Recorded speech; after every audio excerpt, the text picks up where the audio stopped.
हेतू या मोदी आणि शहाने या देशावर लादलेला आहे।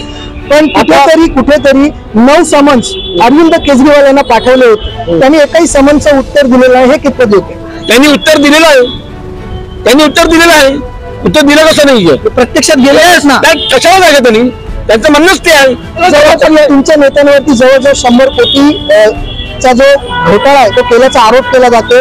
गोव्यामध्ये हे 100 कोटी मधले बऱ्यापैकी जे पैसे आहेत ते वापरले गेलेले आहेत, हा देखील दावा केला जातो। दावा कितपत योग्य? दावा खोटा आहे।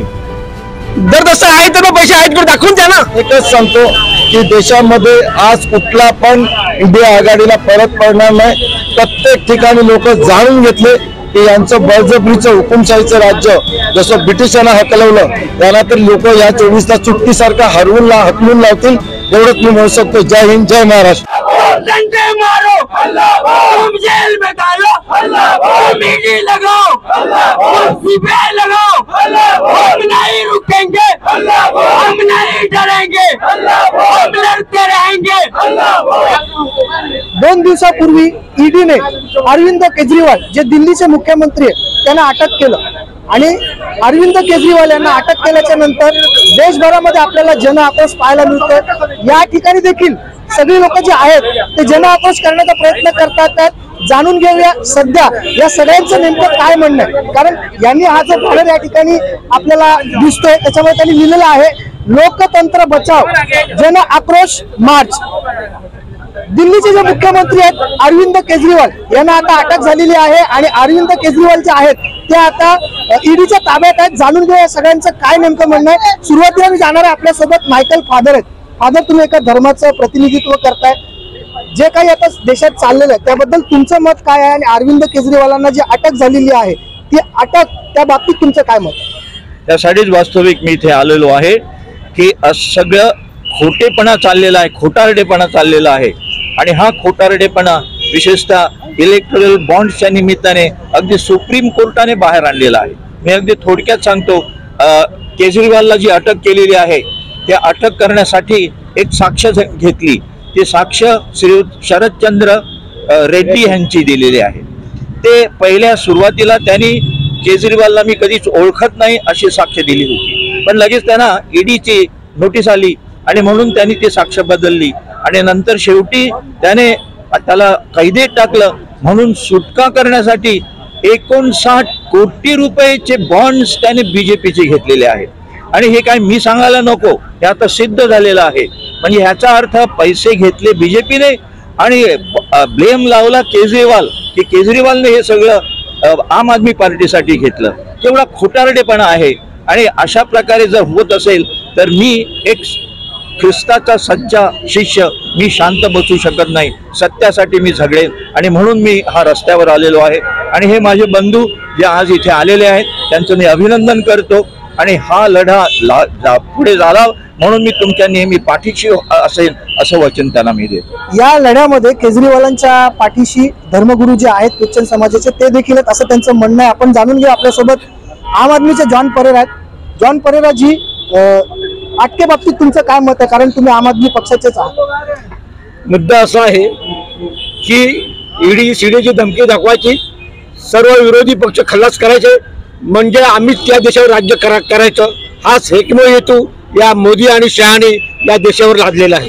पण कुठेतरी 9 समन्स अरविंद केजरीवाल यांना पाठवले होते, त्यांनी एकही समन्सचं उत्तर दिलेलं आहे, हे कितपत योग्य? त्यांनी उत्तर दिलेलं आहे, उत्तर दिलं कसं नाहीये? प्रत्यक्षात गेलेच ना, कशाला जायचं त्यांनी? त्यांचं म्हणणंच ते आहे। तुम्ही आम्हाला समन्स बसवता, देता तुम्ही, आमच्यावर पुरावा काय आम्हाला दाखवा। अधिकार नाही ईडीला, त्यांनी दिलंय की आता काँग्रेसचे सगळे अकाउंट क्लोज केले, कसे केले? कुठला अधिकार आहे?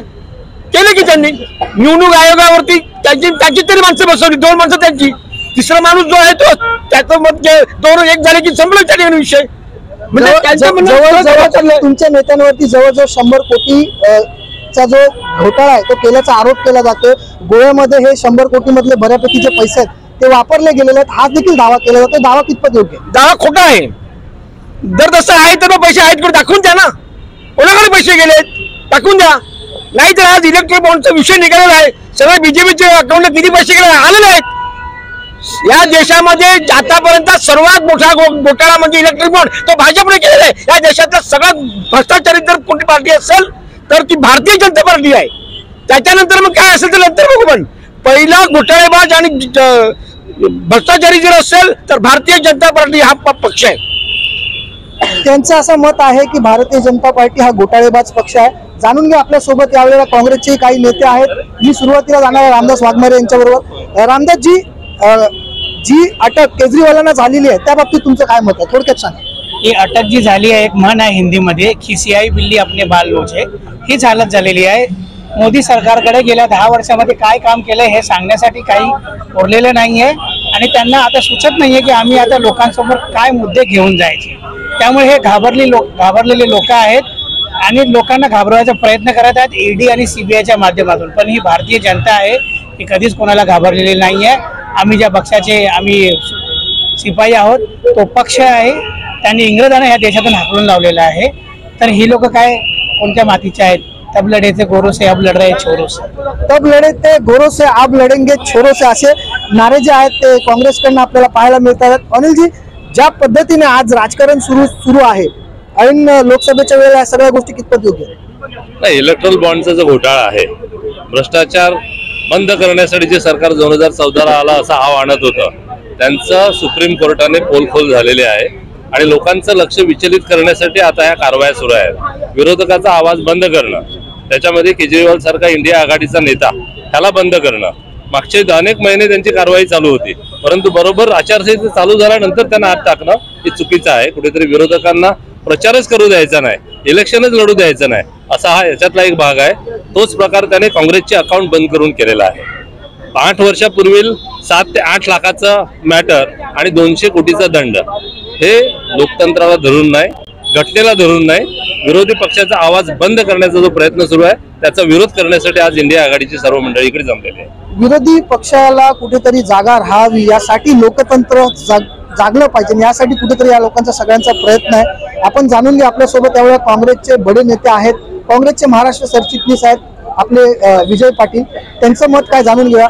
पाटील साहेब, सध्या आता काँग्रेसचं अकाउंट सीज केले, काँग्रेसकडे पैसे नाहीत, मग आता निवडणूक कशी लढणार, प्रचार कसा करणार? नमस्कार, तुम्ही सांगितलं की काँग्रेसकडे पैसे नाहीत, पण काँग्रेसकडे जनता आहे, कार्यकर्ते आहेत, त्याच्यामुळे काँग्रेसला काय फरक पडणार नाही। कारण ज्याच्या पाठीशी जनता आहे ना त्याला कोण हरवू शकत नाही। तर आमचं एकच मत आहे की जर तुम्हाला पैशाची चुणचुण लागते तेव्हा तुम्ही इलेक्ट्रिक बॉन्ड काढून गुप्त धन घेण्याचा प्रयत्न केला, त्याच्यावर कायदा काढला का हे पब्लिक नाही झालं पाहिजे। काय भीती वाटते तुम्हाला? जर तुमचे पैसे तुमच्याकडे लोक मनाने, चांगल्या मनाने जर पैसे देत असतील, दान देत असतील तर डिक्लेअर करा ना की बाबा ह्यांनी इतके पैसे दिले।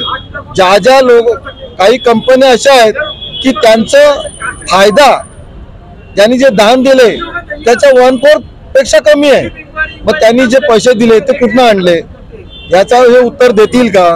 हे लोकांना प्रश्न विचारतात, हे पैसे कुठनं आणले, ते पैसे कुठनं आणले, पण तुमच्या पैशाचं पहिला उत्तर द्या ना की तुम्हाला कोणी दिले, त्यांची नावं का डिक्लेअर करत? सन्माननीय माननीय सुप्रीम कोर्टला हे सगळं करावं लागतं। तर तुम्हाला जर भीती वाटत असेल तर तुम्ही डिक्लेअर करा, आमचं तेच मत आहे। आणि काँग्रेस पक्षाला जो काय पैशाचा अभाव आहे त्याची काय खंत होणार नाही। इलेक्शन लोकांचं जनमत चांगलं होईल, लोकांमध्ये संपत्ती जनतेमध्ये वाढायला लागले, काँग्रेसची इंडिया आघाडीची संपत्ती वाढायला लागली, संपत्ती वाढायला लागले, त्याच्यामुळे इंडिया आघाडीचं राज्य येणार। कारण केजरीवाल साहेबांना जे आतमध्ये टाकलं, एक मुख्यमंत्र्याला आतमध्ये टाकायचं म्हणजे एक चांगली परवानगी घ्यावं लागतं, त्याच्यावर चांगला पुरावा असल्याशिवाय ते घेऊ शकत नाही। पण एक जे झारखंडचे मुख्यमंत्र्यांनी टाकलं, त्यानंतर आता केजरीवाल साहेबांनी टाकलं आणि भीती दाखवण्यासाठी हे षडयंत्र त्यांचं चालू आहे, त्याला त्यांना जनता जबाब देईल। कारण आताच एक उदाहरण देतो, त्यांचं सत्तेसाठी काय, पण आमची 29 ग्रामपंचायती त्या माननीय कोर्टातनी ज्या केस होत्या त्या डिस्पोज केल्या। मग जो 2011चा जो गावं सोडण्याचा निर्णय, ग्रामपंचायत चालू करण्याचा जो निर्णय आहे तो लाईव्ह झालेला आहे। मग जर त्या ग्रामपंचायती त्या आज याच्यामध्ये कायद्यामध्ये बसत नसेल किंवा महानगरपालिकेत असं तुमचं म्हणणं असेल तर मग त्या ग्रामपंचायती परत महानगरपालिका घेण्यासाठी तुम्ही सजेशन ऑब्जेक्शनची नोटीस का काढली, याचं उत्तर नाही मला कलेक्टर देत, नाही सीओ देत, ना महानगरपालिकेचा आयुक्त देत. कारण काय, त्यांना भीती आहे का हे उत्तर चुकीचं दिलं तर कंटेम होईल आणि दिलं तर शासनाची त्याला डाट पडेल, इथल्या हुकुमशाहीची डाट पडेल. एकदा शिवाय खाल्यात त्यांनी, आता दुसरीने खायची त्यांची हिंमत नाही आणि त्यांची ऐपत पण नाही राहिलेली आहे. त्याच्यामुळे हे सत्तेन करता काय पण, खुर्ची करता काय पण, हे जे आपलं वसई तालुक्याचं उदाहरण आहे. आणि एकच सांगतो की देशामध्ये आज कुठला पण इंडिया आघाडीला परत पडणार नाही. प्रत्येक ठिकाणी लोक जाणून घेतले की यांचं बळजबरीचं हुकुमशाहीचं राज्य जसं ब्रिटिशांना हकलवलं, यांना तर लोक या 24 तास चुटकीसारखा हकलून लावतील, एवढंच मी म्हणू शकतो. जय हिंद, जय महाराष्ट्र. खरं आहे, कुठेतरी लोकशाही खतरेनं आहे. अरविंद केजरीवालांच्या अटकेनंतर संपूर्ण भारतभरात आपल्याला आक्रोश पाहायला मिळतो. त्याचाच हा एक प्रकार आहे. अरविंद केजरीवालला कशासाठी अटक केली, 100 कोटीचा दावा काय आहे, हे काल ठरवेल. Top 10 Maharashtra news Vasai.